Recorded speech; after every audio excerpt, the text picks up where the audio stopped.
সারা দুনিয়ায় দিনের বার্তা করতে প্রচার ও প্রসার, কুরআন হাদিসের আলোকে শোনো বয়ান ভাই আমার। আলহামদুলিল্লাহ রাব্বিল আলামিন ওয়াসসালাতু ওয়াসসালামু আলা খাতামিন নাবিয়্যিন আম্মা বা'দ ফাউযু বিল্লাহি মিনাশ শাইতানির রাজীম বিসমিল্লাহির রহমানির রহিম আসসালাতু ওয়াসসালামু আলাইকা ইয়া রাসূলাল্লাহ ওয়া আলা আলিকা ওয়া আসহাবিকা ইয়া হাবিবাল্লাহ।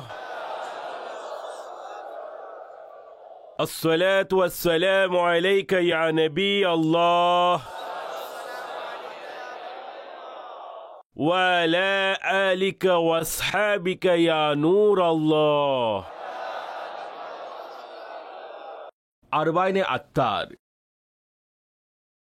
খণ্ড 2 পেজ নাম্বার 18 হাদিসে পাক নাম্বার 18 লেখা আছে যে কোনো সমস্যার সম্মুখীন হবে সে আমার উপর অধিক হারে দরুদ শরীফ পড়া উচিত, কেননা আমার উপর দরুদ শরীফ পড়া মুসিবত সমূহকে দূরীভূতকারী।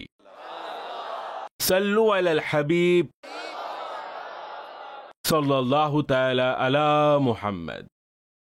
একবার এক ব্যক্তি নিজের ছেলেকে সাথে নিয়ে মুসলমানদের দ্বিতীয় খলিফা হযরত সৈয়দুনা উমর ফারুক আজম রাদিয়াল্লাহু তাআলা আনহুর খেদমতে উপস্থিত হলো এবং আরজ করতে লাগলো, আমিরুল মুমিনিন, সে আমার ছেলে আমার খুব অবাধ্যতা করে। এটি শুনে ফারুক আজম রাদিয়াল্লাহু তাআলা আনহু ক্রোধান্বিত হলেন। তিনি ওই ছেলেকে ধমক দিয়ে বললেন, তুমি কি আল্লাহ পাককে ভয় করো না? তুমি তোমার বাবার অবাধ্যতা করছো। তুমি কি রবকে ভয় পাও না? বাবার অসংখ্য হক আছে। এটি বলতে গিয়ে তিনি পিতার অনেক হক তুলে ধরলেন। পিতার অনেক হক আছে। মা বাবার হককে কে অস্বীকার করতে পারে? এটাই হতে পারে না যে মা বাবার হককে কেউ অস্বীকার করে বসবে। স্পষ্ট হক, অর্থাৎ একদম crystal clear rights of parents সবাই দেখতে পায়, যারা স্বয়ং আমাদের দুনিয়ায় আসার মাধ্যম হয়েছে, যাদের অস্তিত্ব আমাদের দুনিয়ায় আসার মাধ্যম হয়েছে। কোরআনে মা বাবার ফজিলত বর্ণিত আছে, হাদিসে মা বাবার ফাজাইল বিদ্যমান আছে, সাহাবায়ে কিরাম আলাইহিম রিদওয়ানের সিরাত মা বাবার তাদের মা বাবার হকের ব্যাপারে আমাদের সামনে বিদ্যমান আছে। আমরা অধ্যয়ন করতে পারি, পড়তে পারি, বুঝে থাকি কে মা বাবার হককে অস্বীকার করবে। সৈয়দুনা উমর ফারুক আজম রাদিয়াল্লাহু তাআলা আনহু বাবার হক বর্ণনা করতে আরম্ভ করলেন। তখন যে ছেলে ছিল সে নিশ্চুপভাবে আমিরুল মুমিনিনের নসিহত শুনছিলেন। অতঃপর আরজ করলেন, হে আমিরুল মুমিনিন, মা বাবার হক তো আছে, এছাড়া সন্তানের কি কোনো হক আছে? এটি ছেলেটি সৈয়দুনা আমিরুল মুমিনিন ফারুক আজম রাদিয়াল্লাহু তাআলা আনহুর নিকট আরজ করল, হুজুর, মা বাবার হক তো আপনি তুলে ধরলেন। আচ্ছা, মা বাবার উপর কি সন্তানের হক আছে? এখন সে প্রশ্ন উত্থাপন করে বসলো। আমিরুল মুমিনিন সৈয়দুনা উমর ফারুক আজম রাদিয়াল্লাহু তাআলা আনহু বললেন, হ্যাঁ, অবশ্যই বাবার উপর হক আছে। উত্তম চরিত্র সম্পূর্ণ নারীকে বিবাহ করো, যেন সন্তান মায়ের কারণে লজ্জিত না হয়। যখন সন্তান নসিব হবে তখন তার উত্তম নাম রাখবে এবং তাকে কোরআনে মজিদের শিক্ষা দান করবে, তাকে কিতাবুল্লাহর শিক্ষা দান করবে। ছেলে আরজ করল, আমিরুল মুমিনিন, আমার বাবা এই 3টি কাজই করেননি। তিনি আমার নাম জোয়ালা জেদি ঝগড়াটে রেখেছেন, অর্থাৎ জোয়ালা অর্থ জেদি ঝগড়াটে হয়, এবং আমাকে কুরআনে কারীমের একটি আয়াতও শেখাননি।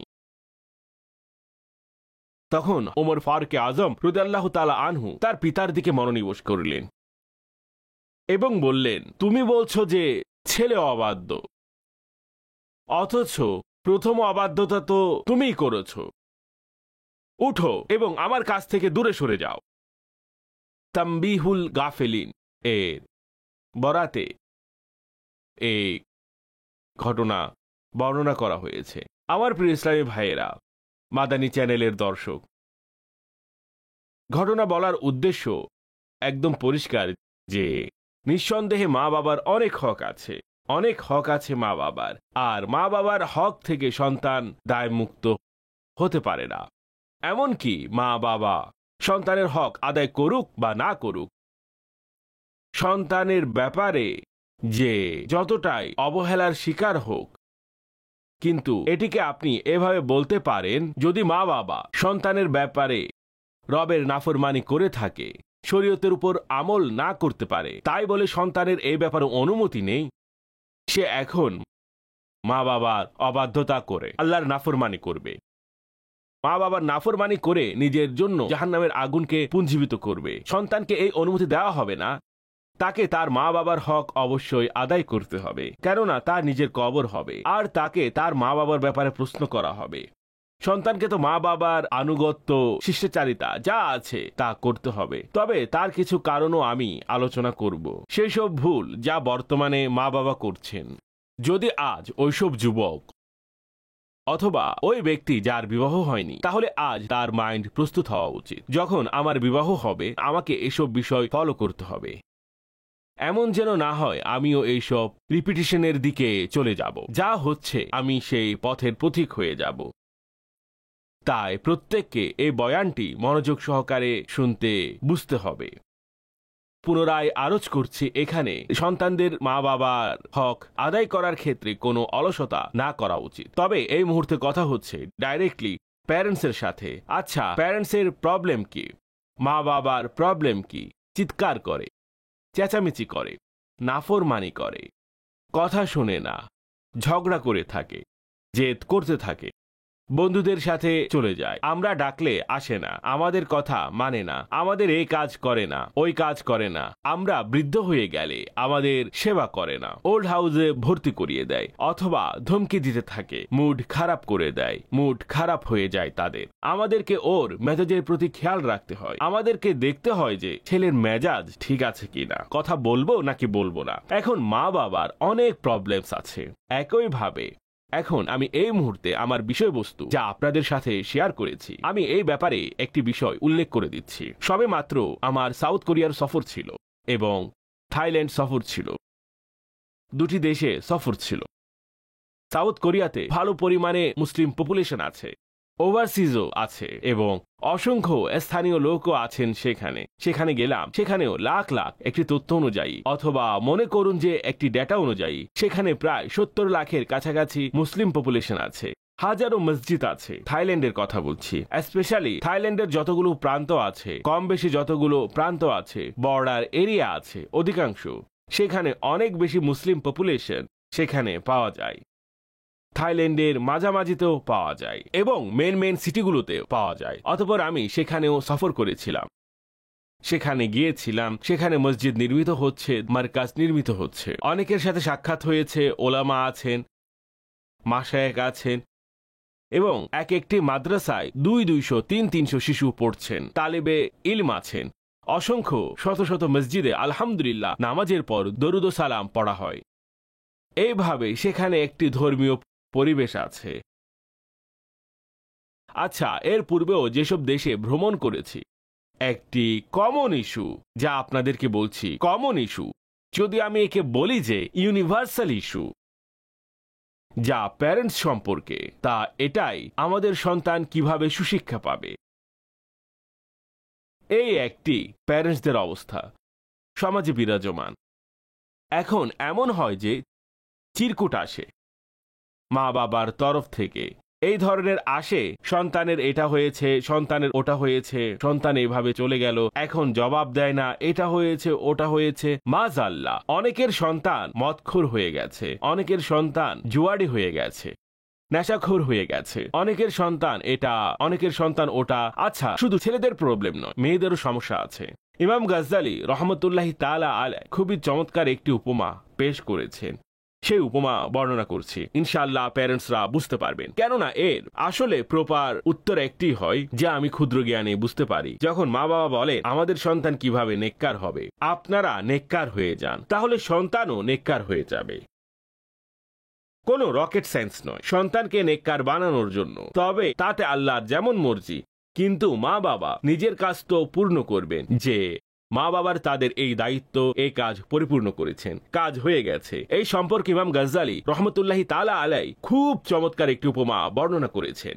সেই উপমা দ্বারা আমি আলোচনাকে আরো ক্লিয়ার করার চেষ্টা করছি। ইমাম গাজ্জালী রহমতুল্লাহি তাআলা আলাই বলেন যে একবার দেওয়ালে চিত্রকলা প্রস্তুতের, ডিজাইনিং এর, পেইন্টিং করার একটি প্রতিযোগিতা হলো। দুটি ভিন্ন টিমস ছিল, উভয়ের জন্য সামনাসামনি দুটি দেওয়াল নির্মাণ করা হলো। একটি দেওয়াল রাইট সাইডে, আরেকটি দেওয়াল লেফট সাইডে নির্মাণ করা হলো। আর দুটি টিম ছিল, উভয়কে একটি দেওয়াল প্রদান করা হলো। মাঝখানে প্যাটার্ন লাগিয়ে দেওয়া হলো, পর্দা লাগিয়ে দেওয়া হলো, যেন কেউ দেখতে না পারে তারা কি করছে।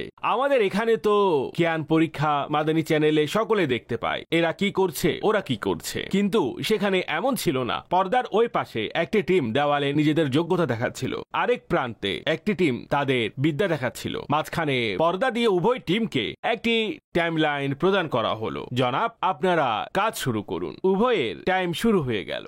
একটি দেওয়াল, যে টিম ছিল তারা খুবই চমৎকার পদ্ধতিতে সুন্দর নকশা তৈরি করেছিল, যে পেন্টিং করেছিল, যে ডিজাইন করেছিল। পর্দার ও পাশে যেই দেওয়াল ছিল, সেখানে যেই টিম কাজ করছিল তারা দেওয়ালকে ঘষা মজা করছিল, ভালোভাবে ঘষা মজা করছিল, এবং তাকে এমনভাবে নিজেদের বিদ্যা দ্বারা ওই দেওয়ালকে ঘষল যে দেওয়াল কাঁচ হয়ে গেল, গ্লাস, যার মধ্যে আমরা আমাদের চেহারা দেখি, রাইট?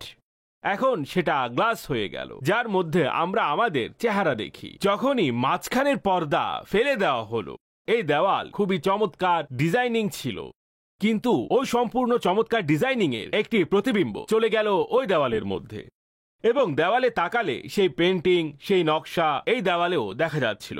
এটি ইমাম গাজ্জালী রহমতুল্লাহি তাআলা আলাই খুব সুন্দর উপমা দিয়েছেন। ছেলের সন্তানের যে হৃদয় আছে, এটি আয়নার মতো। সন্তানের যে হৃদয় আছে, চিন্তাধারা আছে, এটি আয়নার মতো। তারা তাদের হৃদয়ের, নিজেদের অভ্যন্তরের এবং নিজের মন ও মস্তিষ্কের আয়নাতে মা বাবার নকশার প্রতিচ্ছবি দেখতে পায়। সেখানে যেরকম ছবি অঙ্কিত থাকে, বানানো থাকে, অথবা সেখানে যেরকম চরিত্র বানানো থাকে, তারা সেই চরিত্র নিজের মধ্যে এভাবে দেখতে পায়। তাই মা বাবার চরিত্র যেরকম তৈরি হবে, সন্তানের প্রতিবিম্ব তার মাঝে পরিলক্ষিত হবে। মনে করুন যে এটি খুবই চমৎকার উপমা ইমাম গাজ্জালী রহমতুল্লাহি তাআলা আলাইহি প্রদান করেছেন। এটি আসলে অনেক বড় একটি ইস্যু, মা বাবার জন্য অনেক বড় চ্যালেঞ্জ। এইভাবে মনে করুন, ভাই, আমাদের সন্তানের কি হবে, আমাদের সন্তান কিভাবে নেককার হবে, তার জন্য স্পষ্ট যে যখনই আপনি মা বাবা হন, যেমন ধরুন বাবা আছেন, বাবা বিবাহ করেন, অর্থাৎ যখন সন্তান জন্ম নিবে এবং একটি সময় আসবে তার উপর মা বাবার হক কার্যকর হবে। তবে সন্তানের হক এমন যে বাবা এখনো বিবাহ করেননি, কিন্তু সন্তানের হক শুরু হয়ে গেছে। এই বিষয়টি খুবই ক্লিয়ার, বোঝার চেষ্টা করুন। এখনো সন্তান জন্ম নেয়নি, সন্তান হবে, সন্তান বড় হবে, এই স্টেজে ওই অবস্থায় পৌঁছবে, তখন শরীয়ত তার উপর মা বাবার হক আবশ্যক করবে। তার জন্য একটি সময় লাগে। জন্ম হতেই তার মা বাবার হক কার্যকর হয় না, সবেমাত্র শিশু। কিন্তু সন্তান এমন একটি টপিক যে এখনো সন্তান জন্মগ্রহণ করেনি, এমনকি বিবাহ পর্যন্ত হয়নি, কিন্তু পুরুষের উপর সন্তানের হক কার্যকর হয়ে গেছে। আর প্রথম হক হচ্ছে সে নেককার রমণীকে বিবাহ করবে। এটি সন্তানের হক। একে আলা হযরত ইমাম আহলে সুন্নাত রহমতুল্লাহি তাআলা আলাইহি উল্লেখ করেছেন। তাই যেসব পুরুষ বিবাহ করেননি তাদের জন্য বিশেষভাবে বয়ান করছি, নেককার রমণী তালাশ করতে হবে, নামাজি হবে, পর্দাশীল হবে, লজ্জাশীল হবে, আল্লাহকে ভয়কারিনী হবে। আরো গুণাবলী থাকতে হবে। যদি একজন নেককার রমণী পাবেন, ডেফিনেটলি যখন আপনার বিয়ে ঠিক হয়ে যায়। একইভাবে ছেলের ক্ষেত্রেও যদি মা বাবা তাদের মেয়েকে বিবাহ দিতে চায়, তাহলে তাদের উচিত তারা মুত্তাকি পরহেজগার ছেলে তালাশ করা। নেককার হবে, মুত্তাকি ও পরহেজগার হবে। হাদিসে এসেছে, যার চরিত্র ভালো হলে তার সাথে বিবাহ করিয়ে দাও। অবশ্যই ভরণ পোষণ দেখতে হবে। এই ছেলের মাঝে ভরণ পোষণ, যাকে খরচাপাতি বলা হয়, তা আদায় করার যোগ্যতা আছে নাকি নেই। কুফু দেখতে হবে। আরো কিছু অবস্থা বিদ্যমান আছে। কুফুর আলোচনা আমির আহলে সুন্নতের কিতাবে আছে। পর্দার ব্যাপারে প্রশ্নোত্তর, কোয়েশ্চেন আনসারের সাথে খুবই চমৎকার সহজভাবে এই টপিক বোঝানো হয়েছে এই কিতাবের মধ্যে। কুফুর আলোচনা অর্থাৎ মা বাবা তাদের সন্তানকে বিবাহ দিতে চায়, পড়ে তো দেখুন। তারা এটাও জানে না কুফুর বিষয়ক আলোচনা আছে, এরকম কোনো টার্ম আছে। আমরা তো বংশ দেখি, কুফু সম্পর্কিত অনেক কিছুই আপনারা দেখে থাকেন, অনেক কিছুই আপনারা দেখেন না যা কুফুর সাথে সংশ্লিষ্ট। যা হোক, সন্তানের যে হক আছে, যখনই বিবাহ হয় তখন এটি মা বাবার উপর কার্যকর হয়ে যায়। আর এভাবে বলতে পারেন যে সূরা তাহরিমে যে আয়াত আছে খুবই প্রসিদ্ধ। যখন থেকে দাওয়াত ইসলামীতে এসেছি, আলহামদুলিল্লাহ, এই পবিত্র আয়াতটি তো আমাদের মুবাল্লিগ আশিকানে রসুল শুনেই থাকে। ইয়া আইয়ুহাল্লাযীনা আমানু কু আনফুসাকুম ওয়া আহলিকুম নারুন ওয়াকুদুহান নাস ওয়াল হিজারা। সহজ তরজমায়ে কুরআন কনজুল ইরফান। হে ঈমানদারগণ, নিজের এবং পরিবার বর্গকে ওই আগুন থেকে বাঁচাও যার ইন্ধন হলো মানুষ এবং পাথর। এই আদেশ মা বাবাকে দেওয়া হয়েছে। যখনই সন্তান ভূমিষ্ঠ হবে, এই আদেশ আপনার উপর কার্যকর হবে। এটি আল্লাহ পাকের আদেশ। এই আদেশ কার্যকর হয়ে যায়। তামবিহুল গাফিলিনের বারাতে খুবই ঈমানদীপ্ত কথা লিপিবদ্ধ আছে। যখন বান্দা দুনিয়া থেকে চলে যায়, যদি নেককার সন্তান রেখে যায়, তাহলে সন্তানের নেক কাজের সওয়াব বান্দার কবরেও পৌঁছে থাকে। আর যদি সন্তানকে উত্তম শিক্ষা না দিয়ে থাকে, সন্তান গুনাহ এবং আয়েশের মধ্যে নিমজ্জিত থাকে, তখন সন্তানের গুনাহের প্রভাব ওই বান্দার উপরও আসে। তো নিজেকে এবং নিজের পরিবার বর্গকে জাহান্নামের আগুন থেকে বাঁচাও যার ইন্ধন মানুষ এবং পাথর। তাদেরকে আল্লাহ পাক এবং তার প্রিয় রসুল রসুলে মকবুল বিবি আমেনার বাগানের সুবাসিত ফুল সাল্লাল্লাহু তাআলা আলাইহি ওয়াসাল্লামের সুন্নাময় সুশিক্ষা রয়েছে। সেই অনুযায়ী তার প্রশিক্ষণ দিতে হবে মা বাবাকে। এটি মা বাবার গুরু দায়িত্ব সন্তানের ব্যাপারে, অর্থাৎ এটি খুবই গুরুত্বপূর্ণ টপিক সারা দুনিয়া ব্যাপী। আর মা বাবা চিন্তা করেন যে কি করব, এটি করুন যা আজ এখানে বয়ান হচ্ছে। আপনি ইউকেতে আছেন, আমেরিকাতে আছেন, আপনি পাকিস্তানে আছেন, আপনি ভারতে আছেন, বাংলাদেশে আছেন, আপনি যে মহাদেশে বসবাস করেন, মুসলমানদের এ সমস্ত বিষয় জানা থাকা উচিত। স্পেশালি প্যারেন্টসদের জানা থাকা উচিত। আর যেখানে যেখানে এটিও বলে যাচ্ছে, আমি যেসব এরিয়াগুলোতে আমি নাম নিয়েছি অথবা নিতে পারিনি, যেখানে প্যারেন্টসরা ইসলামের প্রদানকৃত এইসব মূলনীতি এবং শিক্ষা অনুযায়ী কাজ করছেন, আলহামদুলিল্লাহ, তারা সন্তানের সুখ আজও লাভ করছেন। এমন নয় তারা বলবেন যে জনাব আপনি বলছেন এর উপর আমল করুন, আমাদের সামনে তো কোনো উপমা নেই। এমন হাজারো এক্সাম্পল আপনাদের সামনে এনে দাঁড় করানো যাবে। দেখুন তিনি আমল করেছেন, এটি হয়েছে। এখন যদি আল্লাহ পাক কারো তাকদীরে কোনো বিষয় লিখে দেন এবং তার নসিবে হেদায়েতে না থাকে, নেকির রাস্তায় আসা তার নসিবে নেই, তাহলে স্পষ্ট যে মা বাবার উপর এর কোনো জবাবদিহিতা নেই। মা বাবা যদি তাদের হক আদায় করেন এবং তাদের শরীর দায় দায়িত্ব পূর্ণ করেন, তাদের যে সকল দায়িত্ব ছিল যথাসময়ে সামর্থ্য অনুযায়ী, মা বাবাকে প্রথমে এটি দেখতে হবে আমরা কি আমাদের দায়িত্ব পূর্ণ করেছি নাকি করিনি। কেননা প্রত্যেক বাবা বলেন যে কম বেশি আমি আমার সন্তানকে উত্তম প্রশিক্ষণ দিতে হবে।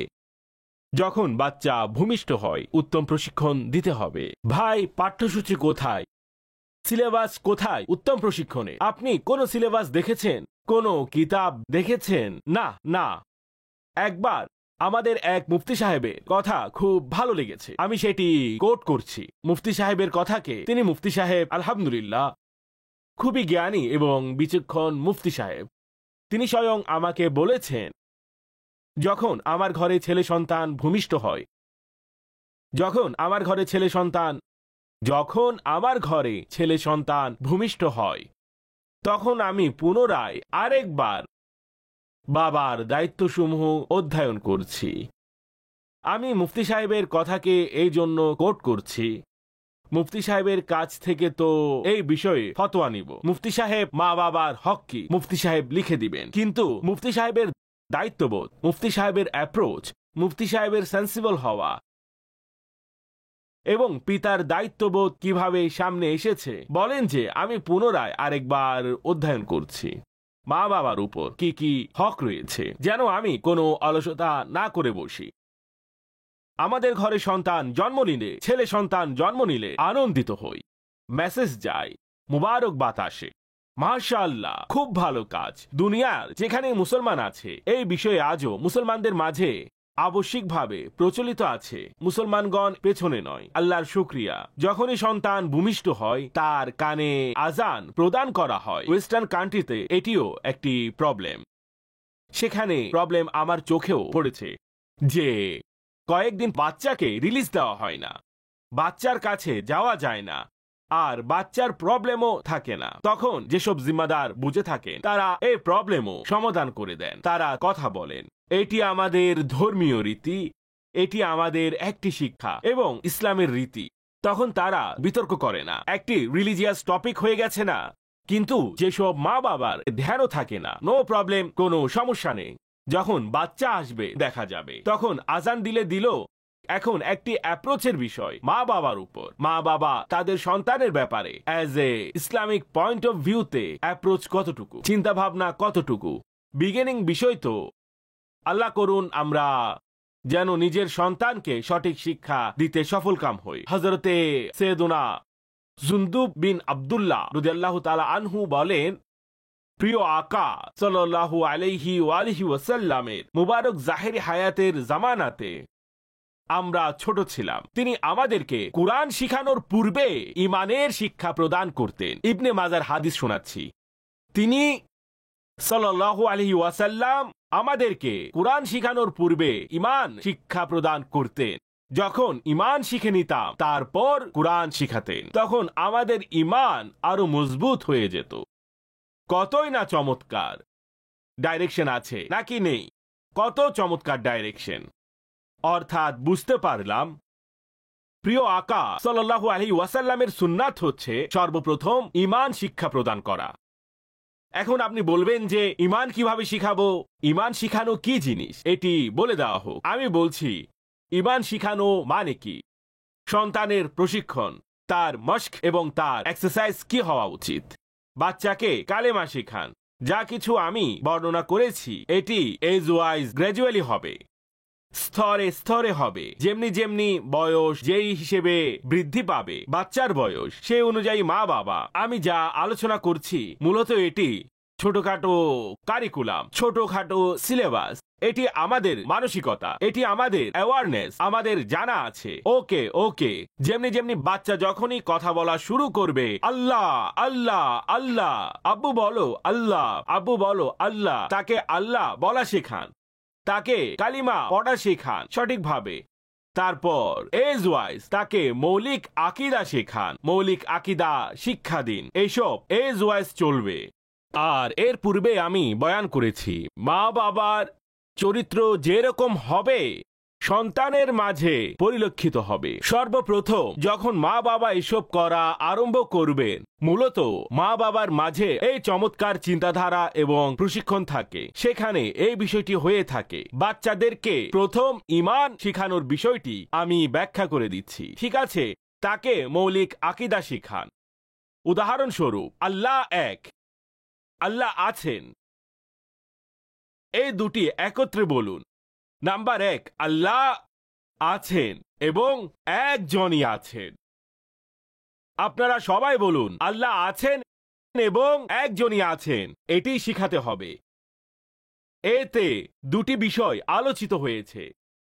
যারা আল্লাহকে অস্বীকারী, আল্লাহ নেই, যারা নন বিলিভার্স, এত বড় ফিতনা যে আমি আপনাদেরকে বোঝাতে পারবো না। আল্লাহর অস্তিত্বকে অস্বীকারী, নাস্তিক্যবাদ, আর এটি ছাড়াও এই বিষয়ে এত বেশি ফিতনা হচ্ছে যে আল্লাহর পানা যতটা সোশ্যাল মিডিয়া এবং মডার্ন টেকনোলজি এবং মডার্ন টুলসের ব্যবহার বৃদ্ধি পাচ্ছে, ততটাই এই সাবধানতা আমাদেরকে বৃদ্ধি করতে হবে। এটি মনে রাখবেন, যারা এডুকেশনকে ভালোভাবে বুঝেন, আধুনিক যুগের যে এডুকেশন সিস্টেম আছে, যারা এই সম্পর্কে অবগত, মিডিয়া সিস্টেমকে আছে তার সম্পর্কে জানেন, তাদের জন্য আমার এই কথাকে বোঝা বেশি কঠিন হবে না। যখন শিশু বাহিরে বের হয় এবং সেই সব শিশুদের সাথে পড়ে যেসব শিশু নন মুসলিম, অথবা তাদের সাথে পড়ে যারা একদম আউট অফ বক্স, একেবারে আলাদা, ঘরের পরিবেশই আলাদা, যখন তারা আপনার সন্তানের সাথে স্কুল কলেজে সেখানে প্রশ্ন করে থাকে। কিছুদিন আগে আমি বাইরে ছিলাম, তখন আমাকে কেউ বলল যে আমাদের সন্তান অমুক স্কুলে পড়তে যায়, আউট অফ কান্ট্রির কথা বলছি, স্কুলে পড়তে যায়, সেখানে নন মুসলিম শিশুরাও তার সাথে পড়ে। আমাদের সন্তান যখন রোজা রাখে, তারা বলে যে হোয়াই, কেন পানাহার করছো না, কেন রোজা রাখছো, পানাহার করার ফলে কি ক্ষতি হয়ে যাবে? এভাবে যারা অমুসলিম আছেন তাদের মধ্যে অনেকে আছেন যারা শুকর খায়। আপনার সন্তান তো শুকর খাবে না, মুসলমানের সন্তান। সেখানে প্রশ্ন করা হবে, কেন খাও না? অদ্ভুত সব প্রশ্ন করা হয়। শিশুরা যাচ্ছে এমন স্কুলের মধ্যে, এমন শিক্ষা প্রতিষ্ঠানে, সোশ্যাল মিডিয়ায় এরকম জিনিস দেখাচ্ছে এবং তাদের মস্তিষ্কে এমন এমন প্রশ্ন আছে। আচ্ছা, কিছু তো এমন যে শিশুদের শিশুসুলভ প্রশ্নোত্তর, কিছু প্রশ্ন প্রিপারেশন, একটি প্ল্যানিং এর ভিত্তিতে কিছু প্রশ্ন ক্রিয়েট করা হয়, যাতে করে মুসলিম কমিউনিটির মধ্যে একটি প্রবলেম ক্রিয়েট হয়, শিশুদের মাঝে সমস্যা তৈরি হয়। এডুকেশন এবং মিডিয়া এই দুটি বর্তমান সময়ে অতটা ইম্পর্টেন্ট বিষয় যে যার ব্যাপারে সম্ভবত আমরা অতটা সিরিয়াস নই, শুধুমাত্র এন্টারটেনমেন্ট হিসেবে গ্রহণ করি। কিন্তু আমাকে বলুন যে এই মুহূর্তে কত মা বাবা আছে যারা স্কুল থেকে দূরে রাখেন। স্কুল থেকে কিভাবে দূরে রাখবো ভাই? শিক্ষা দেওয়া নিষেধ নয়, কিন্তু শিক্ষার মূলনীতি তো আছে, কোথায় শিক্ষা দিতে হবে। আপনি যেরকম বানাতে চান এর জন্য ইসলামিক এডুকেশন তো দেখতে পারেন, সে অনুযায়ী পড়ান। পড়ছে অনেকে, আলহামদুলিল্লাহ, অসংখ্য শিক্ষার্থী শিক্ষা অর্জন করছে। দারুল মদিনা দাওয়াত ইসলামীর স্কুল চালু আছে, দাওয়াত ইসলামীর দারুল মদিনা কলেজ চালু আছে, দাওয়াত ইসলামীর ইউনিভার্সিটি চালু আছে, দাওয়াত ইসলামীর নিজস্ব মিডিয়া আছে, মাদানী চ্যানেল আছে, দাওয়াত ইসলামীর নিজস্ব সোশ্যাল প্ল্যাটফর্ম আছে, নিজস্ব ওয়েবসাইট বিদ্যমান আছে। মডার্ন টুলসকে ইসলামিক অর্গানাইজেশনের পয়েন্ট অফ ভিউতে মডার্ন টুলসকে যতটা শরীর সতর্কতা এবং শরীর দিক নির্দেশনার সাথে দাওয়াত ইসলামীর দ্বীনি পরিবেশে একে ইউটিলাইজ করে, আপনি এর উদাহরণ পাবেন না। এমন অর্গানাইজেশন সম্পর্কে বলুন, একটি অর্গানাইজেশন সম্পর্কে বলুন যা আপনার এলাকায় 12 দিনই কাজ সহ মসজিদ নির্মাণে, জামিয়াতুল মদিনা অর্থাৎ দারুল উলুম নির্মাণে, মাদ্রাসাতুল মদিনা অর্থাৎ হিফজ নাজেরা মাদ্রাসা নির্মাণের, এইসব একটি সংগঠনের মাধ্যমে হচ্ছে। অতঃপর সাথে সাথে একটি পরিপূর্ণ চ্যানেল রান করছে, উর্দু আলাদা, বাংলা আলাদা, ইংলিশ আলাদা, এর পরিপূর্ণ ওয়েবসাইট রান হচ্ছে। One of the biggest Islamic website, দাওয়াত ইসলামীর ওয়েবসাইটকে বলা হয় ওয়ান অফ দ্য বিগেস্ট। বড় ইসলামিক ওয়েবসাইট দাওয়াত ইসলামীর ওয়েবসাইটকে বলা হয়। তার নিজস্ব সোশ্যাল প্ল্যাটফর্ম, অলমোস্ট 5 কোটির অধিক সাবস্ক্রাইবার আছে তাদের প্ল্যাটফর্মের মধ্যে। আমি এটি এজন্য খুলে বলছি, কেউ যেন এটি মনে না করেন মডার্ন এডুকেশন, ওয়ার্ল্ডলি এডুকেশন এর সাথে নেই। দাওয়াত ইসলামীতে পিএইচডি হচ্ছে, আমাদের ছাত্রবৃন্দ এমফিল করছে, আলহামদুলিল্লাহ রাব্বিল আলামিন। আর যেসব ছাত্ররা দাওয়াত ইসলামীর অধীনে এক্সাম দেন, ওয়ার্ল্ডলি এডুকেশনে টপ র্যাঙ্কিং এর মধ্যে তাদের রেজাল্ট আসে। এটি আমি তুলে ধরছি কেন এই সব কিছু হচ্ছে। স্কুল ইউকে তো আছে, এছাড়া দুনিয়ার অনেক দেশে আছে। এটি শুধু ভুল ধারণা দূর করার জন্য, যেন মিসকনসেপশন তৈরি না হয়। কিন্তু এমন এক জায়গায় আপনার সন্তান যাওয়া যেখানে তার দ্বীন, ঈমান, আকীদা ক্ষতির সম্মুখীন হবে, রেসপন্সিবিলিটি কার? মা বাবার। অপশন বিদ্যমান আছে, এমন নয় যে অপশন নেই, কিন্তু মা বাবাকে তাদের দায়িত্ব বুঝতে হবে। মা বাবার উচিত তাদের সন্তানকে আকীদার দরস দেওয়া এবং আকীদা শিক্ষা দান করা। আল্লাহ আছেন এবং একজনই আছেন। আল্লাহ আছেন এবং একজনই আছেন। আর আমাদের রিজিক কে দিবেন? আল্লাহ। তার তাওয়াক্কুল মজবুত করুন, অন্যথায় পথভ্রষ্ট হয়ে যাবে। শেফা কে দিবেন? আল্লাহ। আল্লাহর উপর তার ঈমান অধিক মজবুত করুন। এছাড়া আরো অনেক বিষয় আছে যা ঈমান শিখানোর ক্ষেত্রে বয়ান করা যেতে পারে। বাহারে শরীয়তের প্রথম খণ্ড পড়ুন। আকায়েদের ব্যাপারে, ঈমান এবং কুফরের ব্যাপারে আমির আহলে সুন্নতের যে কিতাব আছে, কুফরি কালিমার ব্যাপারে প্রশ্নোত্তর, সে সম্পর্কে তাকে এজ ওয়াইজ বয়স হিসাবে আপনি তাকে প্রশিক্ষিত করুন। প্রথমে নিজে পড়ুন, দেখুন। প্রথমে নিজেকে পড়তে হয়। আপনি এমন টিচারের কাছে আপনার বাচ্চাকে দেন না যে টিচার কেমিস্ট্রি পারে না। টিচারকে ম্যাথমেটিক্স পড়াতে হবে, তিনি ম্যাথমেটিক্স পারেন না। টিচারকে অ্যাকাউন্টিং পড়াতে হবে, তিনি অ্যাকাউন্টিং পারেন না। ইংলিশ পড়াতে হবে, তিনি নিজেই ইংলিশ পারেন না। এমনকি টিচারকে বাংলা পড়াতে হবে। যে কোনো সাবজেক্ট পড়াবেন তাহলে ডেফিনেটলি ওই সাবজেক্টের উপর অভিজ্ঞতা থাকবে। মা বাবা সর্বপ্রথম টিচার নিজ সন্তানের। ঘর সর্বপ্রথম এডুকেশন ইনস্টিটিউশন। মা বাবার কাছে তার কারিকুলাম, তার সম্পূর্ণ পাঠ্যক্রম, পুরো সিলেবাস থাকা প্রয়োজন। এর পূর্বেই যে আমাদের সন্তানকে বের করে কোনো শিক্ষা প্রতিষ্ঠানে অর্পণ করব। বর্তমানে তো 3 বছরের শিশুকে ভর্তি করানো হয়। দুনিয়াতে যে মডার্ন এডুকেশন আসছে ওয়ার্ল্ড ওয়াইড, আমি তার কথা বলছি। ওয়ার্ল্ড ওয়াইড এডুকেশনের ইন্ট্রোডিউস করানো হচ্ছে, সেখানে 3 বছরের শিশুকে স্কুলে পাঠানো হয় না। এই মুহূর্তে যে রিসার্চ সামনে আসছে, কারেন্ট রিসার্চ হচ্ছে, শিশু 6 থেকে 7 বছর পর্যন্ত মা বাবার সাথে থাকবে। এই কারেন্ট রিসার্চ খুব ইন্ডোজ, তাকে সাধুবাদ জানানো হয়েছে। গবেষণাটি সঠিক। মা বাবা যে প্রশিক্ষণ দিবেন তা বাহিরে পাবে না। তারা মা বাবার সংস্পর্শে প্রতিপালিত হবে। বাহিরে গেলে পরিবেশ ভিন্ন রকমের। কিন্তু এই 7 বছর 6 বছর যা মা বাবার সাথে অতিবাহিত করবে, মা বাবা তাকে কি বুঝাবেন, কি শিখাবেন? শুধু মোবাইল দিয়ে কোনায় বসিয়ে দিবেন, গেম খেলতে থাকো, কার্টুন দেখতে থাকো, যেন মা বাবা নিজের কাজ করতে পারে, বাবা নিজের বিজনেস করতে পারে। নাথিং। রেসপন্সিবিলিটি আছে মা বাবার উপর। এভাবে যদি আমি যা বলছি, যদি একে বুঝতে পারেন, হার্ডলি নেওয়া উচিত। একদিনেই সবকিছু শেখানোর প্রয়োজন নেই। গ্র্যাজুয়ালি, টাইম টু টাইম হবে। এই সবকিছুই করতে পারবে। তাই আগে মা বাবাকেই পড়তে হবে, মা বাবাকে আগেই শিখতে হবে। এখন মা বাবা বলবেন কোথায়? আমাদের বাংলাদেশে আছে, অনেক সুযোগ আছে। আমাদের কাছে তো সুযোগ নেই। বাংলাদেশে সুযোগ থাকলেও সবাই কখন পড়েছে ভাই? আল্লাহ যাকে তৌফিক দেন সেই পড়ে। বাংলাদেশ হোক বা ইংল্যান্ড হোক, আল্লাহ যাকে তৌফিক দেন সেই পড়ে। মসজিদ আছে, সব নামাজি কি এসে গেছে? সবাই কি মসজিদে এসে গেছে পড়ার জন্য? মূলত যাকে আল্লাহ তৌফিক দান করেন সে আসে। চাই সে বাংলাদেশে থাকুক, হিন্দুস্তানে থাকুক, ইংল্যান্ডে থাকুক, অথবা যেখানেই থাকুক, আল্লাহর তৌফিক থাকা অনেক জরুরি। আর দাওয়াত ইসলামী আমাদেরকে সুযোগ করে দিয়েছে। মাত্রই আমার এমন কয়েকটি সভা হয়েছে, সাক্ষাৎ হয়েছে। কি করব? আমি বলেছিলাম শুধু আধা ঘন্টা। বাবাকে বলেছিলাম, প্যারেন্টসদের জন্য মেসেজ ছিল জাস্ট হাফ অ্যান আওয়ার। আপনি আধা ঘন্টা প্রদান করুন। অনলাইনে অ্যাডমিশন নিয়ে নিন, মেল টু মেল। আমাদের কারি সাহেব ইসলামী ভাইদেরকে পড়ান, বাচ্চাদেরকে পড়ান, আর আমাদের ইসলামী বোনেরা ইসলামী বোনদেরকে পড়ান। Just only half hour. আমি না 2 ঘন্টার কথা বলছি, না 1 ঘন্টার কথা বলছি। আধা ঘন্টা দিয়ে ইউজ টু হন। 1 সপ্তাহের জন্য অ্যাডমিশন নিয়ে নিন।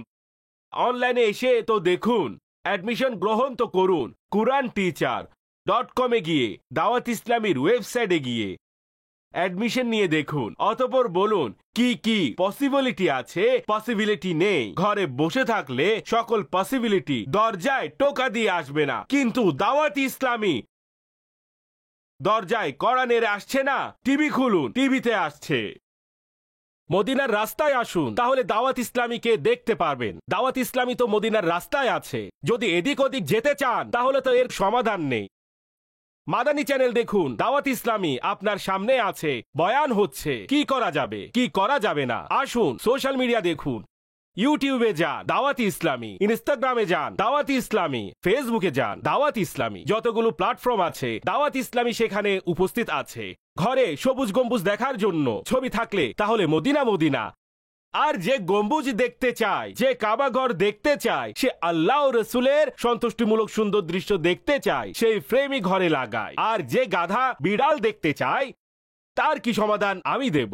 এইভাবে চলতেই থাকে। এখন টিভি অন করে এমন সব জিনিস দেখছে যার ফলে আখলাক আকীদা নষ্ট হয়। আর যদি শিক্ষা প্রতিষ্ঠানেও আখলাক নষ্ট হয়, ঘরে এলে টিভি চরিত্র নষ্ট করছে এবং মা বাবা পরস্পর সম্পর্ক নষ্ট করছে। অতঃপর মা বাবা এসে বললেন বাচ্চা কিভাবে নেককার হবে, কোন পদ্ধতি বলুন যেন আমরা বাচ্চাকে পানিতে ফেললে বাচ্চা না ভিজে। কিভাবে সম্ভব ভাই? মা বাবা স্বয়ং নিজেদেরকে দেখতে হবে, আমরা নিজেদেরকে আনতে হবে এই পথে। জাস্ট আধা ঘন্টা দুনিয়াব্যাপী বাংলাদেশ সহ সারা দুনিয়ার আশিকান রসুলকে অনুরোধ করছি, যদি মাদ্রাসাতুল মদিনা বালেগান থাকে সেখানে যান ফিজিক্যালি। অন্যথায় প্রতিদিন কমপক্ষে আধা ঘন্টা আপনারা অনলাইন ক্লাস করুন দাওয়াত ইসলামীর, এবং সাপ্তাহিক ইজতিমায় অংশগ্রহণ করুন নিয়মিতভাবে। কাফেলায় সফর করুন, দাওয়াত ইসলামীর কাফেলায় সফর করুন ইনশাআল্লাহ। এরপর দেখুন কি হয়। কাফেলাতে যান, আপনার 10-11 বছরের ছেলেকে কেন আসবে না? 8-10 বছরের ছেলে নিষেধ করবে না, কাফেলায় যেতে হবে। নিজে গেলেই তো ছেলে আসবে। ভাই নিয়ে যাক নিজের সাথে, চাচা নিয়ে যাক, মামা নিয়ে যাক, অন্যরাও নিয়ে যাওয়ার অনুমতি নেই। এভাবে বাচ্চাদের প্রশিক্ষণ হবে, আকীদা আমল সংশোধন হবে। একইভাবে সন্তানকে শেখান মুহাম্মাদে মুস্তাফা, सबसे आखिरी नबी, মুহাম্মাদে মুস্তাফা, सबसे आखिरी नबी, আহমদে মুজতবা, सबसे आखिरी नबी, আমেনার প্রিয় দুলাল। सबसे आखिरी नबी, नबी, नबी, नबी। শেখান। বলো বলো আব্বু বলো, সর্বশেষ নবী, সর্বশেষ নবী, সর্বশেষ নবী আল্লাহ রসুল সাল্লাল্লাহু আলাইহি ওয়াসাল্লামের ফাজাইল, তার স্থান ও মর্যাদা যা কুরআন ও হাদিসে বর্ণিত হয়েছে। বলুন, ऐसा तुझे खालिक ने तारादार बनाया, यूसुफ को तेरा तालिब दीदार बनाया। কেউ নবী পাক সাল্লাল্লাহু আলাইহি ওয়াসাল্লামের শানে এমন কথা কিভাবে বলতে পারে যা কানে শুনবো? আমাদের জানা আছে আলা হযরত বলে দিয়েছেন, वो कमाल हुस्न हुजूर है कि गुमान नक्स जहां नहीं।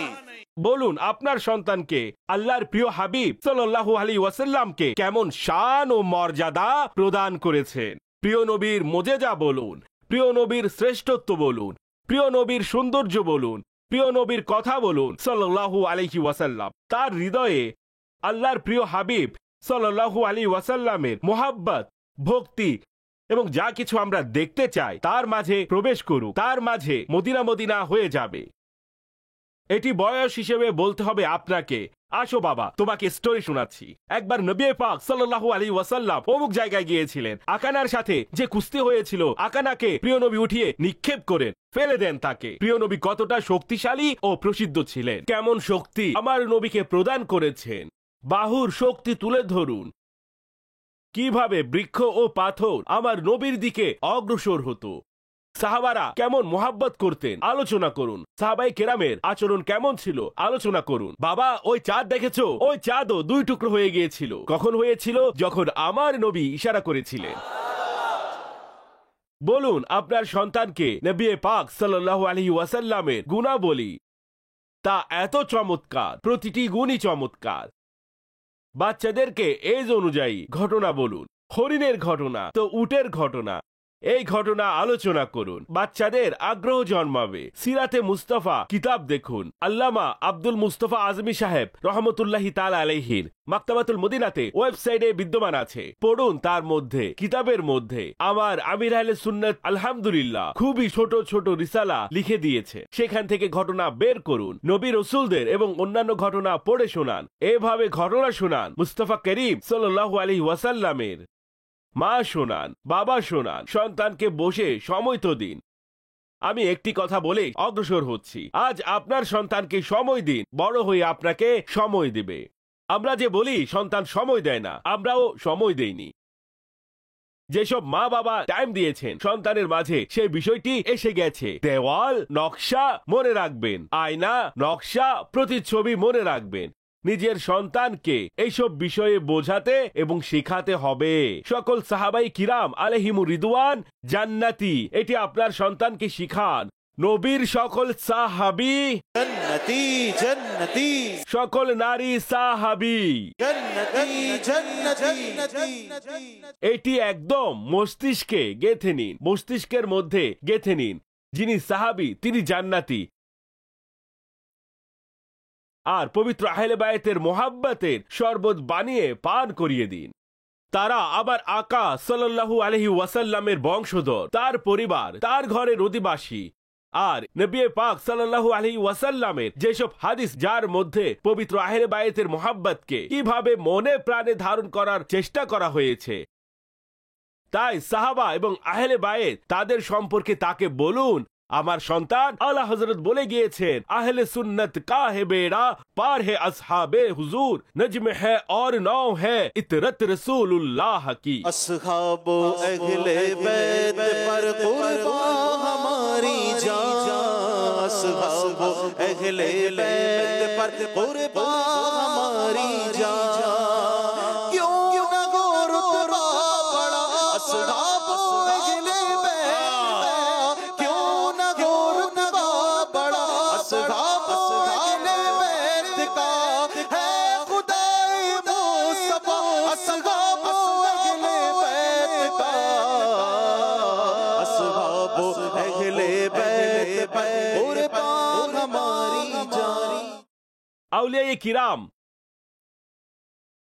রহিমুল্লাহুস সালাম, তাদের মোহাব্বত, এর জন্য দাওয়াত ইসলামের দ্বীনি পরিবেশে তো আসুন। আমি তো বলবো প্যারেন্টসরা আসুন, প্যারেন্টসরা আসুন, মাদানী মুজাকারাতে সন্তানকে নিয়ে বসুন। আপনার কাজ বসা, বাকি কাজগুলো আমার। আমির আহলে সুন্নাতকে সমর্পণ করুন। আপনার কাজ বসা, বাকি কাজ আমার আমির আহলে সুন্নাতকে সমর্পণ করুন। ইনশাআল্লাহ ইনশাআল্লাহ মদিনা মদিনা হয়ে যাবে। আপনার কাজ নিজের ঘরে মাদানী চ্যানেল চালানো এবং তাকে সমর্পণ করুন। দাওয়াত ইসলামের প্রোগ্রামের কিডস মাদানী চ্যানেলে সমর্পণ করুন। অন্যান্য ইসলামী ভাই বয়ানে সমর্পণ করুন। চলুন, আপনার জন্য তো সহজ হয়ে গেল। টাকা দিতে হবে নাকি? মাদানী চ্যানেল অন করুন, বাচ্চাকে বসিয়ে দিন। কিডস মাদানী চ্যানেলে কি কি শেখানো হয় না, সোশ্যাল মিডিয়ায় মাদানী চ্যানেল চালু করে দিন। আমাদের যেসব প্রোগ্রাম আছে তা চালু করে দিন। বাচ্চা দেখতে থাকবে, মুচকি হাসতে থাকবে, দুলতে থাকবে, আপনারও কাজ চলতে থাকবে। আউলিয়া কেরামের মোহাব্বত গুলে গুলে পান করান এবং শিখান।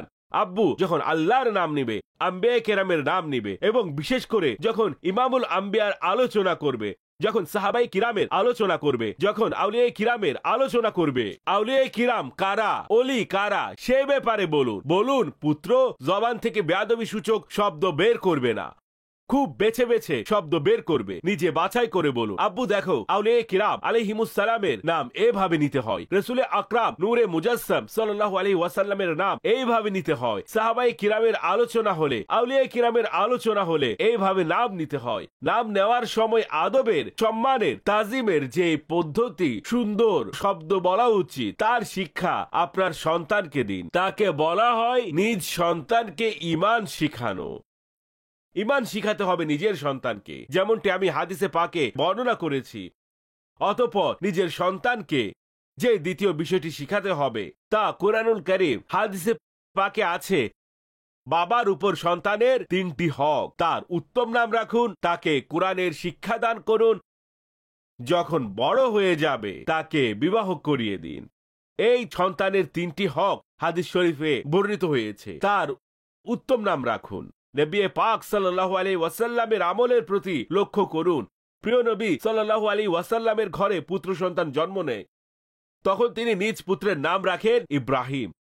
কি নাম রাখেন? ইব্রাহিম। আর বলেন, আমি আমার ছেলের নাম আমার পূর্বপুরুষ ইব্রাহিম আলাইহিস সালামের নামে ইব্রাহিম রেখেছি।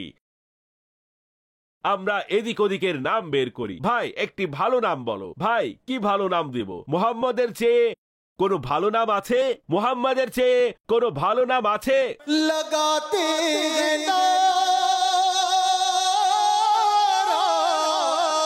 ये ईमान वाले मोहम्मद हमारे बड़ी शान वाले मोहम्मद हमारे बड़ी ये नाम कोई काम बिगड़ने नहीं देता, अरे बिगड़े भी बना देता है सब नाम मोहम्मद मोहम्मद हमारे बड़ी शान वाला नाम मोहम्मद मद कितना मीठा मीठा लगता है नाम मोहम्मद कितना मीठा मीठा लगता है प्यारे नबी का जिक्र भी हमको प्यारा लगता है सल्लल्लाहु अलैहि मोहम्मद सल्लल्लाहु अलैहि वसल्लम आँखों का तारा नाम मोहम्मद दिल का उजाला नाम मोहम्मद এত এত আলোচনা করো নিজের সন্তানের সামনে, নিজের প্রিয় নবীর, যেন সন্তান বলে আর কেউ নয় মুহাম্মদের চেয়ে উত্তম, বাস্তবে আর কেউ নেই। আবার নবী যেমন তেমন কেউ নেই, শিক্ষা দিতে হবে তার চেয়ে উত্তম কোনো নাম নেই।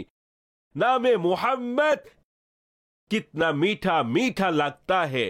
है यूं तो कसरत से नाम लेके है यूं तो कसरत से नाम लेके सबसे है प्यारा बोलूं। सबसे है সবাই মিলে বলুন।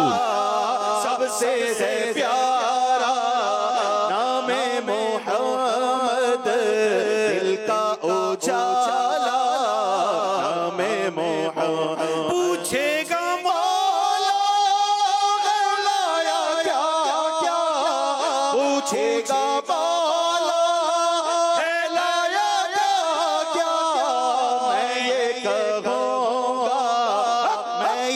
कहूँगा नाम मोहम्मद मैं ये कहूँगा नाम मोहम्मद रखो लहद में जिस तो अजीजो मुझको सुनाना नाम मोहम्मद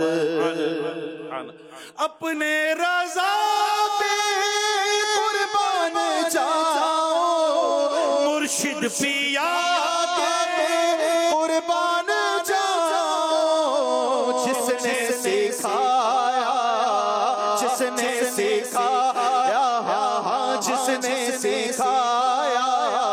नाम मोहम्मद जिसने सिखाया नाम मोहम्मद এছাড়াও এত বেশি ফজিলত আছে মোহাম্মদ নাম রাখার। তাই কি নাম রাখবেন?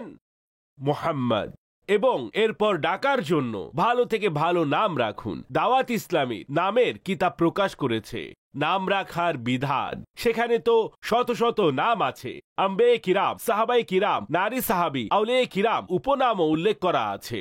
খুলুন, এই সব নাম আছে, কখনো শুনেননি? নাম এর সম্পর্ক কার সাথে এবং এই নামের অর্থ কি রাখুন, পড়ে তো দেখুন কত দারুণ কিতাব দিয়েছে। তাই উত্তম নাম রাখতে হবে। অতঃপর বাচ্চাকে কোরআন শিখাতে হবে। কি শিখাতে হবে? কুরআন, কোরআনের শিক্ষা দিতে হবে যেন বাচ্চা শুদ্ধভাবে কোরআন পড়তে পারে, সঠিকভাবে কোরআন শিখতে পারে। কোরআনের সঠিক শিক্ষা দিন। আমার বাচ্চা এটা হবে, আমার বাচ্চা ওটা হবে, এইসব পরে আলোচনা করব। বাচ্চা শুদ্ধ কোরআন পাঠকারী হয়ে যাক ভাই, বাচ্চা শুদ্ধ কোরআন পাঠকারী হোক। এখনো অনেক পরিবারে কোরআন পড়ানোর ব্যবস্থা আছে, কিন্তু মা বাবার যেরকম মনোযোগ থাকা প্রয়োজন ছিল তা নেই। কোরআন নিজে পড়লে তো সন্তান পড়বে, নিজে দেখলে তারা দেখবে। কয়েকটি বয়ানে আমি এসব বলেছি, মানুষ হতবাক হয়ে গেছেন, শকড লেগেছে। না জানি কত মানুষ আছেন যারা মাস হয়ে গেছে কোরআন দেখেনি, শক লেগেছে। আমি দেখেছি, শক লেগেছে। কত মানুষ আছে, কত তরুণ আছেন, কত মানুষ আছেন যারা এখনো পর্যন্ত কোরআন খুলে দেখেননি। 1 মাস, 1.5 মাস, 6 মাস হয়ে গেছে। যখন থেকে দেশের বাহিরেও ছিলাম আমি, দেশের বাহিরে আছে, কোরআন খুলেনি, কোরআন দেখেনি। অর্থাৎ কোরআন দেখা একটি বিষয়, চুমু দেয়া দ্বিতীয় বিষয়, তৃতীয় বিষয় খোলা তৃতীয় বিষয়, পড়া চতুর্থ বিষয়, শুদ্ধ পড়া পঞ্চম বিষয়। পড়লে তো আমল করবে, পরবর্তী সকল বিষয়াদি আছে। দেখেও নি কোরআনকে। আমি তো সেই সব মেয়েদেরকে বলবো যাদের বিবাহ হয়েছে এবং বাবা খুব চমৎকার, খুবই সুন্দর, মূল্যবান, অধিক হাদিয়াওয়ালা কোরআনুল কারীম নিয়ে দিয়েছিল মেয়েকে। আপনার ঘরে যাওয়ার পূর্বেই বাবার আকাঙ্ক্ষা ছিল কোরআনুল কারীম ঘরে চলে যাক, বরকত লাভ হবে। আমি সেই মেয়েকে জিজ্ঞাসা করছি, যার বাবা এত সুন্দর কোরআন আপনাকে উপহার স্বরূপ দিয়েছেন এবং আপনাকে তো কোরআনের নিচে দিয়ে বের করেছিল, যদি মেয়ের মনে থাকে তো হ্যাঁ মনে পড়েছে কিছুটা, মা সে কোরআন কোথায়? সে কোরআন কোথায় রাখা আছে? কোন বাক্সে? আলমারির উপরে কোথায় রাখা আছে? কোন পাশে রাখা আছে? দেখেছো? চোখে পড়েনি? ওখানেই ছিল, ঠিক মনেও নেই কোথায় রাখা আছে। মা কোরআন খুলেছো? না, যখন থেকে বিবাহ হয়েছে কোরআন খুলেনি, কেননা আব্বু বিবাহের পূর্বেও কোরআন খোলায়নি। এগুলো তো শুধুমাত্র আঘাত দিচ্ছি বুঝার জন্য। আমার জীবনে এই কেমন রুটিন এসেছে যে আমরা কোরআন খুলছি না। আমার কথা বুঝুন, কোরআন যাকে প্রতিদিন পড়া উচিত, যাকে আমরা প্রতিদিন দেখা উচিত, যাকে আমাদের প্রতিদিন চুমু দেওয়া উচিত, তাকে প্রতিদিন বুকের সাথে লাগান, প্রতিদিন চোখের সাথে লাগানো উচিত। আমি কোরআনকে মাথায় রাখতাম, মাওলা এর ওসিলায় আমার মস্তিষ্কের চিন্তা ভাবনাকে পবিত্র করো। আমি চোখের সাথে লাগাতাম, আল্লাহ এর ওসিলায় আমার চোখকে পবিত্র করো। আমি একে বুকের সাথে লাগাতাম, মাওলা আমার সিনা থেকে দুনিয়ার মোহাব্বত, আমার হৃদয় থেকে দুনিয়ার মোহাব্বত দূর করে দাও। একে বুকের সাথে লাগাতাম, বুকের সাথে ধরে রাখতাম, এর বরকত নিতাম, আমি এর ফয়জান নিতাম। অতঃপর কোরআন পরিচা দূর করবে। হে সৌভাগ্যবান মাদ্রাসাতুল মদিনার শিক্ষার্থীরা, সৌভাগ্যবান তোমরা প্রতিদিন কোরআন এবং কায়দা দেখার সুযোগ পাচ্ছ। কৃতজ্ঞতা জ্ঞাপন করো দাওয়াত ইসলামীর। মাদ্রাসাতুল মদিনায় অধ্যয়নকারীগণ, জামিয়াতুল মদিনায় অধ্যয়নকারীগণ, তোমরা সৌভাগ্যবান, কোরআন পড়ার এবং দেখার সুযোগ পাচ্ছ। কিন্তু তাদের সংখ্যা কত? অথচ ওই কোটি কোটি মুসলমান যারা দুনিয়ায় বসবাস করছে এবং শিশু পুরুষ ও নারী মুসলমান যারা দুনিয়ায় বসবাস করছেন, ও স্টুডেন্টস যারা কলেজ ইউনিভার্সিটির মধ্যে অল ওভার দ্য ওয়ার্ল্ড মুসলমানরা পড়ছে, স্কুলে পড়ছে, তাদেরকে জিজ্ঞাসা করো রবের এই কালামকে দেখেছে? কতদিন হয়েছে? আরে এটাও কি মনে আছে রবের কালাম কোরআনুল কারীম ঘরে কোথায় আছে? আরে এটাও কি মনে নেই ঘরে আছে নাকি নেই? আমার রবের কালাম কোরআন খুঁজে তো দেখো। কোরআন যদি ঘরে কোরআন নাই থাকে, না ঘরে কোরআন, না পড়ার জন্য কোরআন, হে মুসলমান কোরআন থেকে এত দূরত্ব, আর বলছো এমন পরিস্থিতি। दर्स कुरान अगर हमने ना भुलाया होता, ये जमाना ना जमाने ने दिखाया होता। হওয়া তো এটাই দরকার ছিল। মা প্রতিদিন কোরআন পড়বে, বাবা প্রতিদিন কোরআন পড়বে, সন্তান প্রতিদিন কোরআন পড়বে, ঘর থেকে বের হওয়ার সময় কোরআন পড়বে। আলহামদুলিল্লাহ অনেকে নিয়ত করেছে, কিন্তু ব্যাস যখন নিয়ত করে থাকে নিঃসন্দেহে সত্যই করেন, এটি বলতে পারি। ঘর থেকে বের হওয়ার সময় কোরআন পড়ে বের হন। অজু অবস্থায় প্রতিদিন তো ঘর থেকে বের হই, পড়ার পূর্বে 2 মিনিট 3 মিনিট আমার রবের কালাম হাতে নিন। এমন স্থানে রাখুন যেখানে আপনার আসা যাওয়ার সময় কুরআনুল কারীমের অন্তত জিয়ারত হবে। আবার রবের কালাম অজু অবস্থায় স্পর্শ করা জরুরি। অজুবিহীন স্পর্শ করতে পারবেন না, তবে অজুবিহীন তেলাওয়াত করতে পারবেন। হ্যাঁ, গোসল ফরজ হলে তখন তেলাওয়াত করা যাবে না। অজু অবস্থায় আছেন, কোরআন নিন, হায় হায় হায়, চুমু দিয়ে বুকের সাথে লাগান, মাওলা এর বিধান আমার হৃদয়ে ঢেলে দিন, আমার সিনাতে ঢেলে দিন। আয় হায়, ইবাদতের কথা কি বলবো, ইবাদতের অভ্যাস এবং ইবাদতের উপকারিতা বর্ণনা করছি। নাকি আলী খান, যিনি আল হযরতের সম্মানিত পিতা রহমতুল্লাহি তাআলা আলাই, বলেন যে ইবাদত করে আল্লাহ পাক তাকে মোহাব্বত করেন, সেই সম্মান লাভ করে, তার কাজ সহজ হয়, কঠিন সময়ে তাকে সাহায্য করা হয়, শত্রুর অনিষ্টতা থেকে বাঁচানো হয়, তার হৃদয় থেকে ভীতি দূর করা হয়, তাকে আধ্যাত্মিক সাহস প্রদান করা হয়, তার হৃদয় প্রশস্ত হয়ে যায়, সে সহজে ইলম শিখে নেয়, সৃষ্টিজীবের হৃদয়ে তার মোহাব্বত প্রদান করা হয়, ইবাদত গুজার মুস্তাজাবুদ দাওয়াত হয়ে যায়, অর্থাৎ তার দোয়া কবুল হয়। ইবাদতের মাধ্যমে রূহ শক্তি এবং সজীবতা লাভ করে। ডাক্তারের নিকট স্বাস্থ্য সঠিক রাখার জন্য ইবাদতের চেয়ে উত্তম কোনো জিনিস নেই। যে ব্যক্তি রিয়াজত করে তার হৃদয় আনন্দিত এবং দেহ সজীব থাকে। ইবাদত গুজার মৃত্যুর কাঠিন্যতা থেকে নিরাপদ থাকবে, ইমানের উপর তার অটলতা নসিব হবে, সে রহমতের ছায়াতলে স্থান লাভ করে, ফেরেশতা তাকে কবরের আযাব থেকে বাঁচায়, মুনকার নাকিরের প্রশ্নের উত্তর শিখায়, তার কবরকে আলোকিত এবং প্রশস্ত করা হয়, কিয়ামতের দিন তাকে মুকুট পরানো হবে। ইবাদত গুজার হাসরের ময়দানে বুরাকের উপর আরোহণ করে আসবে, তার হিসাবও হবে না, হলে সহজভাবে নেওয়া হবে, তার হাউজে কাউসারের পানি নসিব হবে, এরপর কখনোই পিপাসাই লাগবে না। ইবাদত গুজার পুলসিরাতকে সহজভাবে অতিক্রম করবে, খোদার সন্তুষ্টি নসিব হবে। ইবাদত গুজার কিয়ামতের দিন খোদার আরশের ছায়ায় স্থান পাবে, কিয়ামতের দিন তার খোদার দিদার নসিব হবে, আর এই নিয়ামত সবচেয়ে উত্তম নিয়ামত হবে। আর इबादत में लगता नहीं दिल हमारा, आय हाय इबादत में लगता नहीं दिल हमारा, मैं इस या में बदमस हम या इलाही। কি হবে আমাদের? আর মা বাবা যদি কখনো অলসতা করে থাকে সন্তানের প্রশিক্ষণের, সন্তানের জন্য আবশ্যক হচ্ছে নিজের মা বাবার খিদমত করে আল্লাহর দরবারে মকবুল হয়ে জান্নাত অর্জন করা। ব্যাস, সকল সন্তানকে এটি জোর দেওয়া হয়েছে, তাগিদ দেওয়া হয়েছে। আর মা বাবার সাথে উত্তম আচরণ, মা বাবার সাথে আদব, মা বাবার সম্মান, আর মা বাবার কথা মানুন। একটি ঘটনা আছে, আল্লাহ একজনকে অনেক সম্মান, স্থান ও মর্যাদা দিয়েছে। তো সে একদিন ঘরে বসেছিল, নিজের মাকে বলতে লাগলো, মা তুমি দোয়া করো না। বলল, মা তুমি দোয়া করো না, মা দোয়া করিও। মা মুচকি হেসে ছেলেকে বলল, বাবা নিজেকে দেখো, তোমার মর্যাদা দেখো, তোমার অবস্থা দেখো, তোমার কি মনে হয় আমি দোয়া না করলে তুমি এখানে থাকতে? হ্যাঁ, তোমার কি মনে হয় আমি দোয়া না করলে তুমি এখানে থাকতে? যদি কেউ সম্মান লাভ করে থাকে, আল্লাহ এবং তার রসুলের সন্তুষ্টিমূলক সম্মান লাভ করে থাকে, তার অবস্থান থাকে, মর্যাদা থাকে, তা মা বাবার দোয়ার মাধ্যমে হয়ে থাকে। মা বাবার দোয়া না থাকলে কিছুই পাওয়া যায় না।